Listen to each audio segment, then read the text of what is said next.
Welcome to a video on why Titanfall is underrated.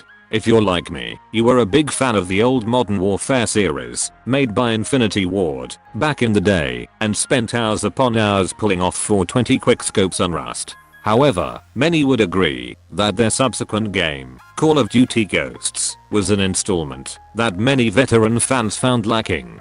However, the truth is that the core development team that was responsible for the Modern Warfare series didn't work on Ghosts at all. Most of them left with the creator of the Modern Warfare series, Vince Zampella and Jason West, to form their new studio.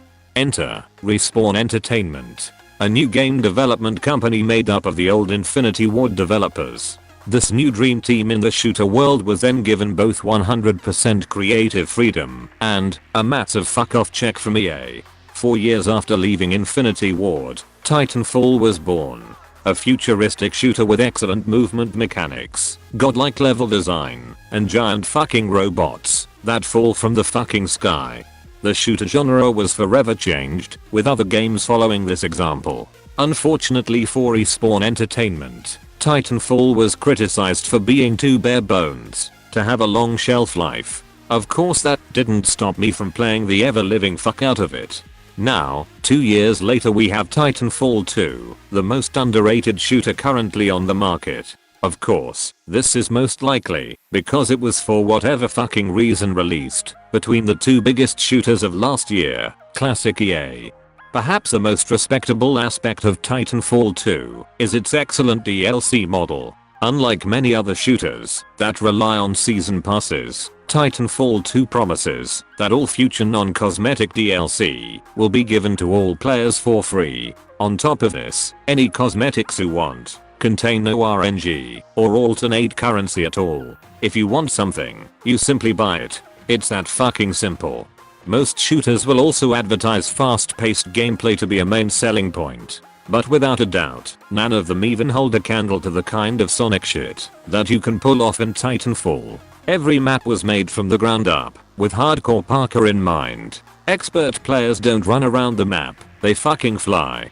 The way non-player enemies seamlessly enter the match is also an incredible addition that makes the maps feel populated, even when there's only 12 people in the lobby. It means that there's never a pause in the action, and that even players who usually represent Team Potato can feel like they're a shooter god. Many other shooters also have problems with campers. However, Titanfall by its very nature makes camping unrewarding. Players are simply too fast and have too many tools at their disposal to turn filthy campers into pathetic puddles. Titanfall, much like Overwatch, follows the logic that if everyone is overpowered, then no one can be overpowered. This is demonstrated well when you consider that every player gets the ability to either turn fucking invisible, use a wall hack, engage fast as fuck mode, phase into another fucking dimension, clone yourself, use a Batman grapple, or deploy a portable shield that makes your bullets turn into better bullets. And every single one of these things is on a short cooldown. And of course, let's not forget about the best part of Titanfall. Giant fucking robots falling from the sky. This isn't just some bullshit kill streak either. Everyone will get to call in several of these walking death machines each match, giving losing teams the chance to rally mid-match and attempt to steal the win at the last second. Because no matter how incompetent your teammates are, they'll always be able to get something done with the help of a billion-dollar massive metal fuck-off robot. However, many would argue that losing a match is actually more fun than winning one. At the end of the match, both teams go into a sudden death mode, while the losing team attempts to escape via a dropship. If a member of the losing team manages to escape, they will be rewarded as if they had won that match. In this last scramble to escape is when the true magic of Titanfall presents itself. Knowing that you're in an all or nothing scenario while you're fighting against an enemy team as well as against a clock feels better than outright winning when you manage to escape. And of course, perhaps the biggest reason to play Titanfall is for the moments that simply won't happen in any other game. The moments that you end up remembering. The moments that you thought that you couldn't have been any more of a badass. The kinds of moments that you compile into a video before adding an MLG voice to it and uploading to YouTube.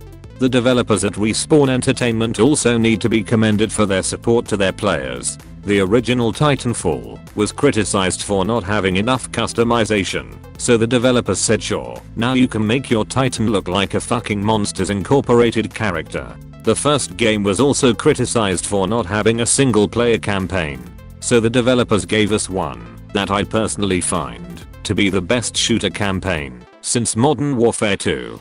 Fans stated that Respawn Entertainment wasn't being transparent enough with their free DLC plans, so they released a month-by-month roadmap of what they had planned. I even criticized Titanfall 2 for having a bad matchmaking system, but they fucking fixed that too. Of course, without a doubt, I'll likely get comments accusing me of being paid by Respawn to promote Titanfall. I fucking wish. The truth is, I simply think this game is too good to not be given the support it deserves. In fact, a quick visit to Metacritic shows exactly how well this game stands up to its competition. Surprisingly, the user scores are actually higher than many other current shooters. I guess that shows just how much weight these established shooter brands can have.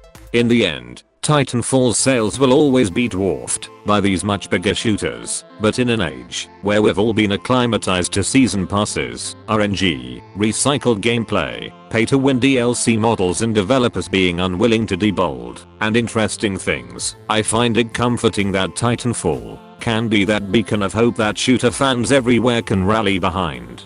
This concludes today's video on why Titanfall 2 is underrated. I hope this video has convinced you as to why many players find Titanfall to be so compelling. Subscribe if you want more videos that have shitty thumbnails, but until next time, have fun and give Titanfall a try.